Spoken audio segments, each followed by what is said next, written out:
جب انسان اپنے اندر موجود ہستی سے گفتگو کرنے لگتا ہے تو لوگوں سے بات کرنے میں کافی حد تک کمی آ جاتی ہے۔ ہم مغرور نہیں ہوتے، بس خاموش ہو جاتے ہیں۔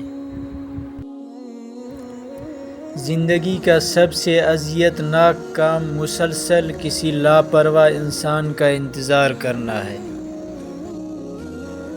کام سے غلطی، غلطی سے تجربہ اور تجربہ سے عقل، عقل سے خیال اور خیال سے نئی چیزیں وجود میں آتی ہیں۔ بعض لوگ خاموشیاں پڑھ لیتے ہیں اور بعض الفاظ بھی نہیں سمجھ پاتے۔ خود کو تلخ ماضی کا قیدی نہ بناؤ، وہ زندگی کا ایک سبق تا عمر بھر کی سزا نہیں۔ امیروں سے نہ ڈرو بلکہ غریبوں کی آہ سے ڈرو، اس لیے کہ اگر امیر بھاگے گا تو وہ حاکم کے دروازے پر جائے گا، اور اگر غریب نے آہ بھر لی تو وہ اللہ تعالیٰ کے دروازے کو کھٹکھٹائے گا۔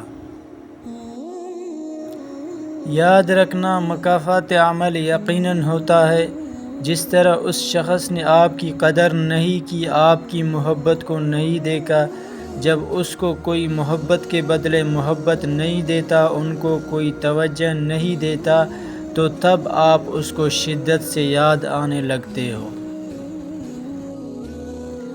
جن کے ساتھ زندگی گزارنی ہو ان میں نقص نہیں تلاش کیے جاتے۔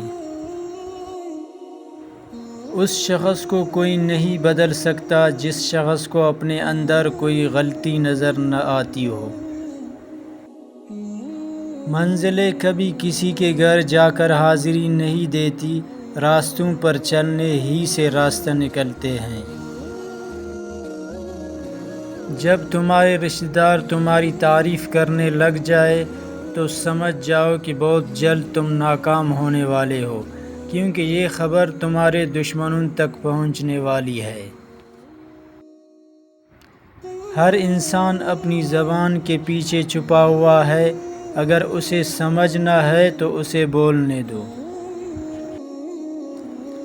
یہ قدرت کا قانون ہے کہ جو انسان کسی کو استعمال کر کے اور اسے دھوکہ دے کر اپنی خوشی حاصل کرتا ہے، وہ کبھی نہ کبھی خود اس سے بھی زیادہ دوسروں کے ہاتھوں استعمال ہو کر زندگی میں دکھ سہتا ہے۔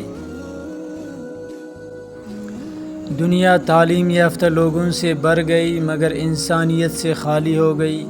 پہلے دو لوگ لڑتے تھے تو تیسرا صلح کرانے آتا، مگر اب تیسرا ویڈیو بناتا ہے۔ خاموشی ایک ایسی عبادت ہے، فرشتہ اسے لکھ نہیں سکتا، شیطان اسے بگاڑ نہیں سکتا اور کوئی اسے جان نہیں سکتا۔ درخت اپنا پھل خود نہیں کھاتے، دریا خود اپنا پانی نہیں پیتے۔ پتہ ہے کیوں؟ کیونکہ دوسروں کے لیے جینا ہی اصل زندگی ہے۔